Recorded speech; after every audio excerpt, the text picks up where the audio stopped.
¿Qué hubo? 26 de julio y estamos celebrando la memoria de San Joaquín y Santa Ana, los abuelitos de Jesús, los papás de María Santísima.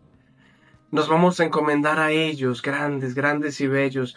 El Evangelio que corresponde a la festividad de estos dos santos nos dice: dichosos vuestros ojos, porque ven, y vuestros oídos porque oyen. Así dice Jesús. Dichosos vuestros ojos, dichosos vuestros oídos, porque han visto a su Salvador, a Jesús. Los abuelitos han visto a Jesús. Y sus oídos, porque han escuchado su palabra. Pero vamos a hacer lectura del día. Hay esas dos opciones. Seguramente en tu parroquia, en donde tú vives, te puedes encontrar con la lectura de la memoria, es decir, de los santos, o con la lectura del día tradicional, es decir, la corriente, que es la que vamos a hacer ahora mismo. Tomado de San Mateo, capítulo 13, versículos 18 al 23. Dice: en aquel tiempo dijo Jesús a sus discípulos: ustedes, pues, oigan lo que significa la parábola del sembrador.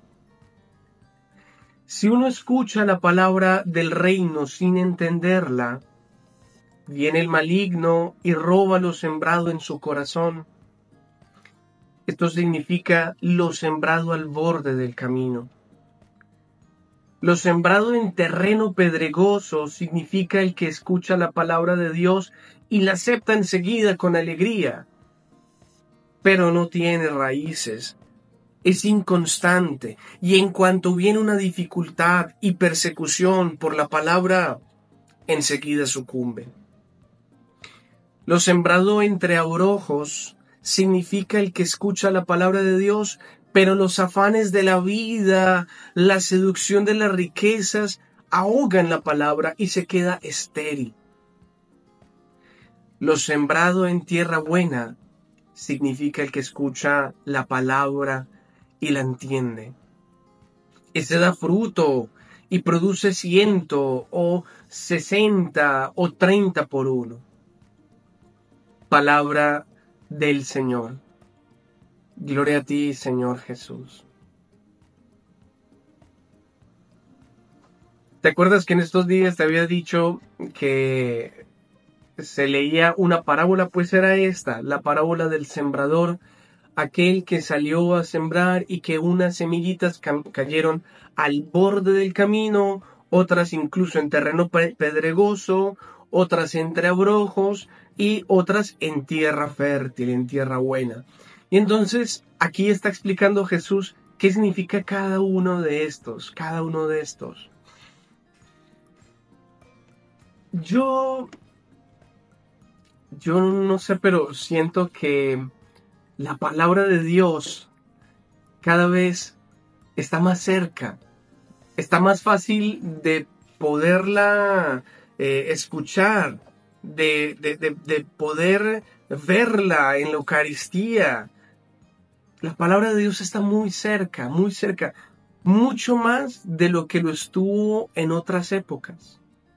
Piensa tú que en este momento tú estás escuchando la palabra de Dios, la acabamos de leer, incluso hasta explicada, pero en otras épocas no era así.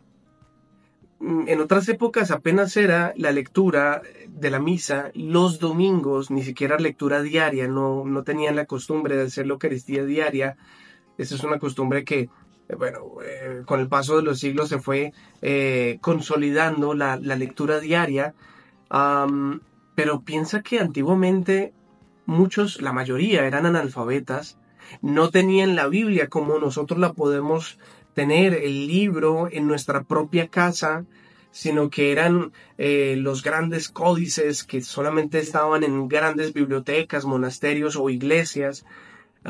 Y actualmente nosotros la tenemos tan cerca, realmente digo, está muy cerca la palabra de Dios, hasta incluso en estos aparaticos. Yo la tengo aquí en la tablet, no traje la Biblia por aquí. tengo la tablet y puedo aquí hacer lectura incluso en varios idiomas. Ahorita estaba haciendo lectura en griego, el del Antiguo Testamento la puedo hacer en hebreo, aquí mismo desde la tablet. Creo que nunca en la historia hemos tenido tan cerca la palabra de Dios, tanto acceso a la palabra de Dios. Y sin embargo, con ser tan fácil, yo creo que se hace más difícil que antes el comprender, el vivir, el aceptar la palabra de Dios. Sí, incluso, a pesar de que tenemos tanto acceso a la palabra de Dios, creo yo que por ello mismo hay muchas interpretaciones, demasiadas, cada uno hace su comprensión y no hay una unidad. No hay una unidad de criterio, de comunidad. Eso es lo que hace que la iglesia se mantenga unida, cuando todos, digamos, como que remamos para un mismo lado. Si en un barco todos son capitanes y cada uno dice, no, es que yo remo para este lado y este otro rema para acá y este otro rema para allá, pues mira, no vamos a ninguna parte. En cambio, si todos remamos juntos como iglesia, tenemos una misma comprensión, pues va a ser mucho mejor. Como te digo, ahora el problema es que, pues, que bueno, yo digo gloria a Dios que tenemos acceso a la palabra. El lío es, uno, por un lado, pues que la dejamos por allá, la dejamos por allá tirada, no la vemos. Es una semilla que está queriendo germinar, pero no tiene un terreno donde crecer, porque está quieta por allá la Biblia. O por otra parte, si la leemos, comenzamos a mirarla desde nuestro propio punto de vista sin tener en cuenta al prójimo. Es decir, me importa lo que yo pienso, mi opinión, pero no me importa lo que piense mi comunidad, mi gente, mi pueblo, mi iglesia. No me importa, porque lo que importa es mi opinión y mi forma de entender la escritura, la palabra de Dios. Y por eso el mismo Dios nos dice que ninguna palabra de la Biblia ha sido inspirada secretamente, ¿no? Individualmente, sino abiertamente para que sea interpretada en comunidad.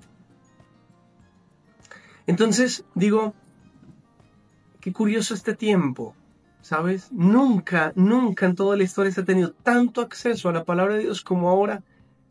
Y sin embargo, creo yo que nunca en toda la historia se ha vivido menos la palabra de Dios.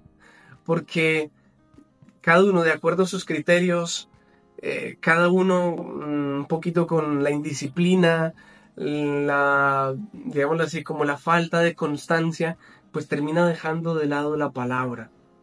Termino diciendo lo siguiente, ¿sabes? Yo siempre he tenido una preocupación haciendo estos videos. Siempre. Y es que tú que me estás oyendo, simplemente te quedes con esto que estoy diciendo. No puede ser así. Tú también tienes una labor que es profundizar en la palabra. Tú tienes que entrar en diálogo con Dios. No te puedes quedar simplemente con lo que dijo el padrecito A, el padrecito B, el pastor C y todo el mundo. No, tú tienes que tener un diálogo personal con la palabra. No te estoy diciendo, hazte tu propia interpretación de la palabra. O sí, interpreta la palabra, pero iluminado por lo que te dice tu comunidad, tu iglesia. Pero digo, ten un diálogo con Dios. No vas a poder hablar, no vas a poder orar con Dios si previamente no dejas que la semilla de su palabra caiga en tu tierra y allí germine y produzca fruto. Te dejo con la última inquietud, esto para cerrar. Esa palabra de Dios que Él te ha enviado como llovizna, nos dice el Antiguo Testamento, como lluvia que cae y no vuelve, sino dejando fruto. Esa palabra de Dios que cae en ti, esa semilla de Dios, ¿está germinando? ¿Estás dando frutos de amor? ¿Estás viviendo esto que te enseña Jesús? ¿O simplemente es algo que te entra por acá y te sale por allá? ¿Qué clase de terreno eres? ¿Ah? Bueno, que el Señor te ilumine, nos ayude a entender su palabra y a vivirla. Que demos frutos del 100, del 60, del 30 por uno, como nos dice Jesús. Yo te bendigo en el nombre del Padre, del Hijo y del Espíritu Santo. Amén. Chao, chao.